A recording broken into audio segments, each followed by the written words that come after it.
Danzar en el espíritu. Hay templos evangélicos en los cuales la gente danza en el espíritu. ¿Es esto una forma de alabar a Dios? ¿Tiene esto fundamento bíblico para que se practique hoy en día en la congregación de los santos? La danza es una costumbre muy propia de muchos pueblos tanto del pasado como del presente. Casi cada región del mundo tiene su particular forma de danzar que es producto de su trasfondo cultural. Ahora la danza como expresión de alabanza a la deidad, era practicada no solo por los israelitas en su alabanza al Dios verdadero, sino también por los no israelitas en su alabanza a sus dioses falsos.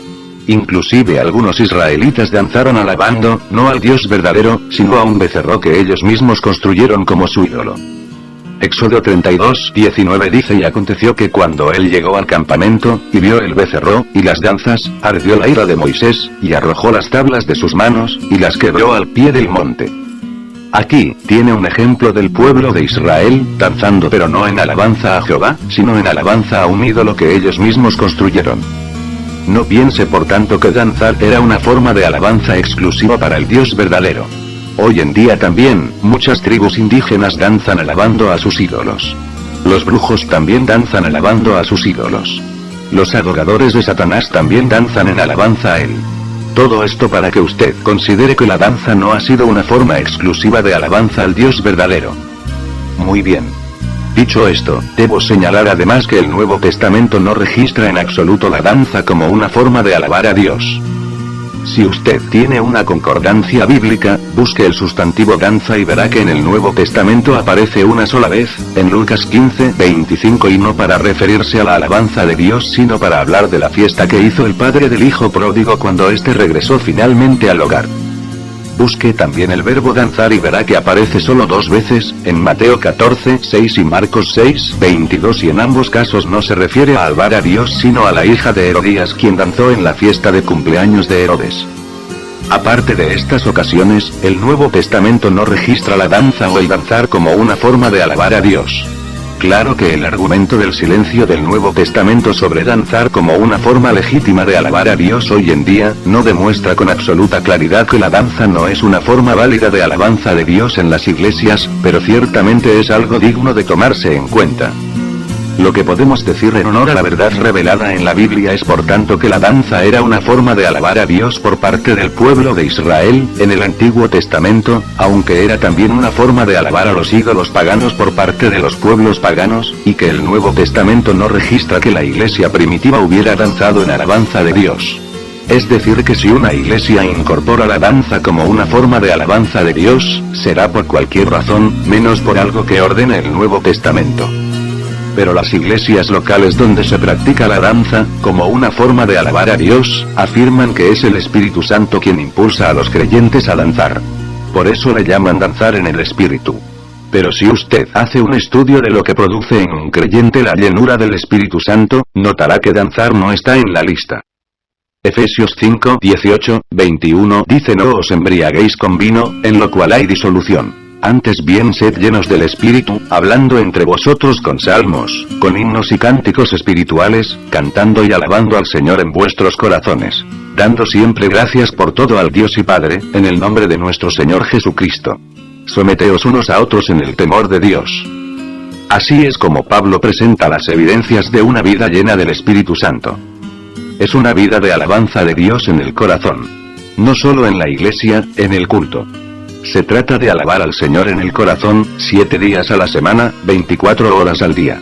Además es una vida de agradecimiento a Dios por todo lo que sucede alrededor, aún por las pruebas. Finalmente es una vida de sumisión, una vida de poner a los demás antes de uno. Si dentro de todo esto está la danza en el Espíritu, bueno, eso será para los que allí quieran verlo.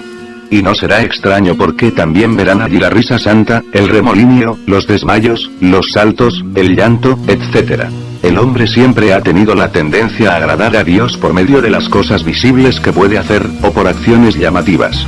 Por eso es que mucha gente camina de rodillas hasta el altar de algún ídolo o se autoflagela hasta verter sangre, etc. Son las formas de agradar a Dios diseñadas por el ser humano.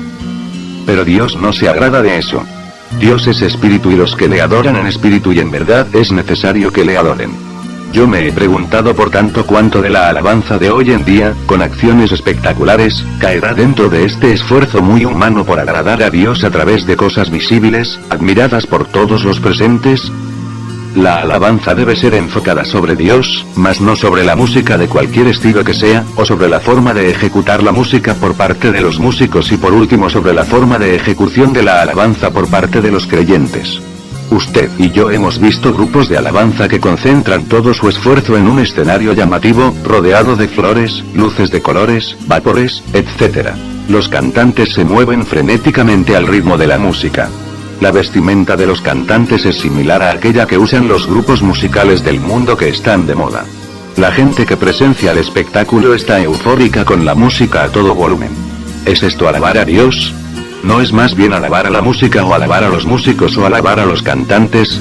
Claro que la letra de las canciones habla de Dios, pero los espectadores ni siquiera disciernen lo que están cantando porque todo lo demás ha llegado a ocupar el primer plano. Un creyente lleno del Espíritu Santo o controlado por el Espíritu Santo, no necesariamente lo demuestra danzando o llorando o gritando descontroladamente o cayéndose al suelo o actuando como si estuviera ebrio. Mire lo que produce el Espíritu Santo en una persona. Gálatas 5, 22, 23 dice: mas el fruto del Espíritu es amor, gozo, paz, paciencia, benignidad, bondad, fe, mansedumbre, templanza. Contra tales cosas no hay ley. Ese es el fruto del Espíritu Santo. No solo se demuestra el momento de alabar en la iglesia. Se demuestra en el diario vivir, en el trabajo, en la casa, en la calle, etc. Muchos de los que el domingo están danzando en la iglesia, de lunes a sábado se pasan danzando con el pecado en el mundo. ¿Acaso el Espíritu llena a los creyentes solo por instantes y solo dentro del edificio del templo? Cuidado con atribuir al Espíritu Santo cosas que Él jamás las ha hecho. En definitiva, el danzar en alabanza de Dios no es una orden del Nuevo Testamento para el creyente, aunque tampoco lo condena como algo impropio. Si alguna iglesia local lo practica será porque tiene sus razones, pero muy aparte de lo que ordena el Nuevo Testamento. Bien vale la pena también insistir que en la iglesia local debe haber orden. 1 Corintios 14, 40 dice: pero hágase todo decentemente y con orden. Este principio debe regir toda la vida de la iglesia. Cualquier cosa que fomente el desorden y la indecencia, no proviene del Espíritu Santo, sino del espíritu del hombre y lamentablemente también puede provenir de espíritus inmundos.